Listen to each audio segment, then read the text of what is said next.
hindi dapat nagtatanim ebidensya laban sa mga kalaban sa politika. Again po ha, lilinawin ko, kayo mga dilawan, as exemplified by Risa Ontiveros, sinusuka kayo kasi kayo mapagpanggap. Nako po. Nagmamalinis. Nako po. Pero nakakadiri naman kayo. Nako. At yan ang pruweba talaga. How dare you? Imagine everything is one statement, everything is on the basis of good faith na nagsasabi ng totoo, tapos gagastos ka ng milyon-milyon, nabuti sana kung galing sa'yo. Galing din sa gobyerno yan. Just for santo naman.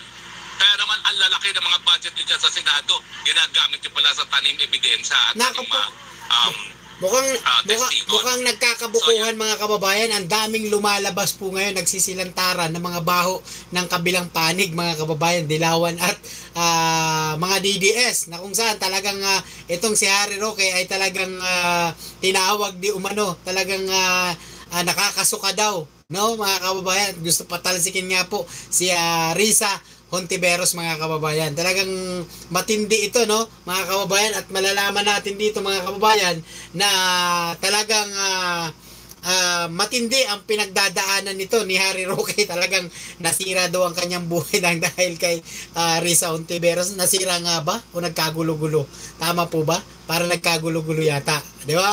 Kababayan, kaya sa mga kababayan natin dyan, paki-like natin, paki-share natin itong video natin sa mga kapanood nito para nang sa ganun, makita po ng sambayan ng Pilipino kung sino nga ba ang nagsasabi ng totoo patungkol dito mga kababayan. Dahil nga po itong issue na to ay sinabi rito ni Harry Roque na binayaran di umano ng 500,000 itong testigo na patungkol nga po sa kaso ni Kibuloy. No? So, ito pakinggan natin mga kababayan para mas malinaw sa lahat, no? Para maging fair tayo.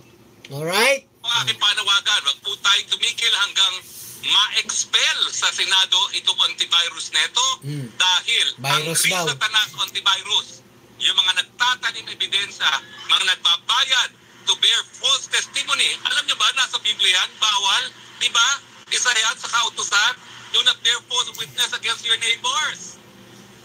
Pero sila, pasanta-santa, pagudi-gudi, yung pala, ang iitim ng mga budhi. Nako. O, di ba? Ay, ano ngayon masasabi nyo? Di ba, nakakasuka naman talaga kayo?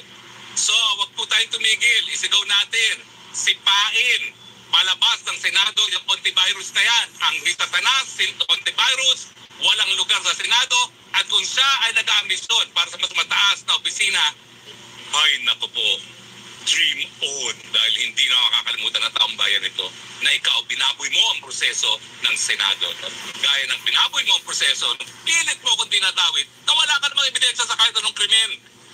Wala ka naman napatunayan doon. Ang ginagawa mo lang naman, binabasa mo yung script ng COS mo, maski di mo naiintindihan. O diba? Sige, tanggalin nyo ng papel yan. Tignan natin kung may masasabi yung antivirus na yan, yung Satanas na yan. Tanggalan nyo ng babasahin yan. Tignan natin kung may masasabi yan sa Senado. Wala. E buti sana kung magaling yung scriptwriter po, hindi naman magaling yung kilala ko. Nag-estudyante namin yan sa UP Law. No? Kaya nga mediocre ka, kasi mediocre din yung COS. Hoy, at saka COS ha, taga-UP Law ka pa naman, pero kung totoong paratang na ikaw ay naging instrumento para sa false testimony, naku, mga labot ka. Si antivirus, hindi yan madidispar. Ikaw, pwede ka madispar dyan. Under oath. Si Alias Rene, under oath yan.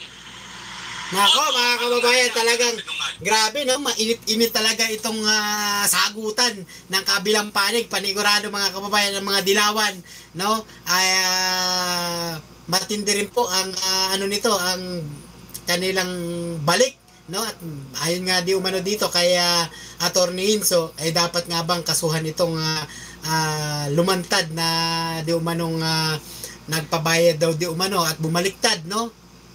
Sa kampo ng mga Duterte, no?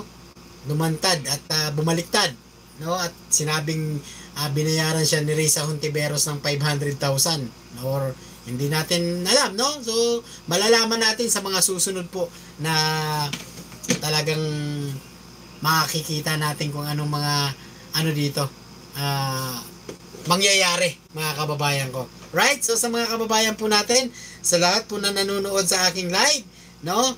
At syempre, baka naman, no? Pa-like at share ng live natin mga kababayan no?